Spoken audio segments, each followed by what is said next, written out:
Hello, everyone. Welcome back to Daily Dollars. What if I told you millions of seniors could soon stop paying taxes on their Social Security benefits? Well, that's exactly what's being proposed by Trump administration. They are pushing for what's being called the largest tax cut in history, which can impact millions of retirees. But here's the big question: is this really good news for retirees, or could it actually hurt Social Security in the long run? How will this impact your taxes, your benefits, and the program's future? We're breaking it all down today, so grab your coffee, hit that subscribe button, and let's dive into this major financial update only on Daily Dollars. On Thursday, White House Press Secretary Caroline Leavitt outlined the administration's tax priorities. She confirmed that President Trump wants to remove federal income taxes on Social Security benefits, a move that could impact millions of retirees. If this plan goes through, it would be a major change because right now, about 40% of Social Security beneficiaries have to pay federal income taxes on their benefits. This proposal is part of a broader tax reform package, which includes 1. No tax on tips, meaning restaurant workers, bartenders, and other tipped employees wouldn't have to pay taxes on their tips. 2. No tax on overtime pay, giving workers more take-home pay when they work extra hours. 3. Adjusting the SALT cap, potentially increasing tax deductions for those in high-tax states. 4. Eliminating special tax breaks for billionaire sports team owners, a move aimed at closing loopholes for the ultra-wealthy. 5. Tax cuts for Made in America products, incentivizing domestic manufacturing. Clearly, these tax cuts could have a big effect on taxpayers, retirees, and even the federal budget. But let's focus on the Social Security aspect and how it could impact your finances. Right now, if you rely on Social Security but have little to no additional income, you probably don't pay federal taxes on your benefits.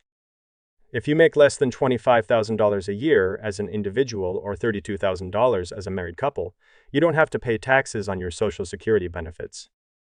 If your income is between $25,000 and $34,000 as an individual, or between $32,000 and $44,000 as a couple, up to 50% of your benefits could be taxable.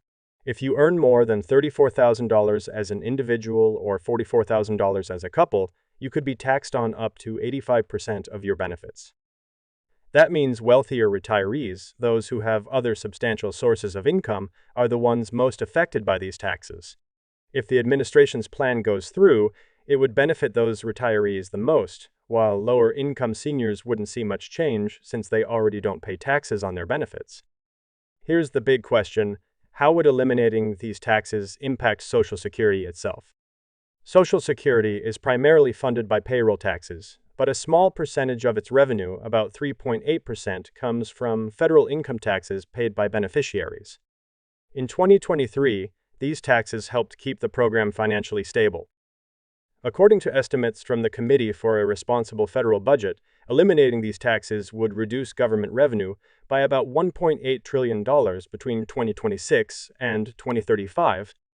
That includes $1.05 trillion less revenue for Social Security and $750 billion less revenue for Medicare's. And here's the kicker: Social Security's trust funds are already projected to run out by 2035. If these tax cuts go through, the program's insolvency could happen even sooner, meaning potential benefit cuts of up to 17% for future retirees. So, while eliminating these taxes could put more money in seniors' pockets now, it also raises concerns about how Social Security will stay financially stable in the long run. There's a lot of debate in Washington over this proposal. Some lawmakers support it, saying it would give retirees much-needed tax relief. Others oppose it, warning that it could accelerate Social Security's financial crisis. House Majority Leader Steve Scalise said that Trump was very engaged in discussions about tax priorities and that they were working to narrow down differences on the budget. Meanwhile, House Speaker Mike Johnson hinted that they might have concrete announcements soon, possibly as early as next week. The Committee for a Responsible Federal Budget also weighed in, stating that while taxing Social Security benefits has historically been a small revenue source, its role is growing over time as benefits increase.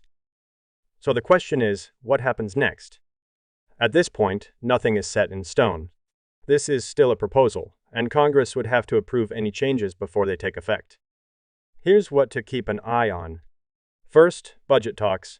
Lawmakers will be negotiating tax policies, and Social Security tax cuts will be a key issue. Second, public reaction, voters' opinions on tax cuts versus national debt concerns, could influence political decisions. Third, Social Security's financial outlook, if this proposal moves forward, will need to watch how it impacts Social Security solvency. For now, retirees and future beneficiaries should stay informed and consider how potential changes could impact their financial plans. Eliminating federal taxes on Social Security sounds great on paper. After all, more money in retirees' pockets is a good thing. But with Social Security's financial health already in question, it's important to weigh the long-term impact. Will Congress pass this proposal? Will it lead to higher deficits or cuts to Social Security down the road? Only time will tell. That's all for today's breakdown. If you found this helpful, hit that like button, subscribe to Daily Dollars, and turn on notifications so you don't miss future updates on Social Security, taxes, and personal finance. Thanks for watching, and I'll see you in the next one.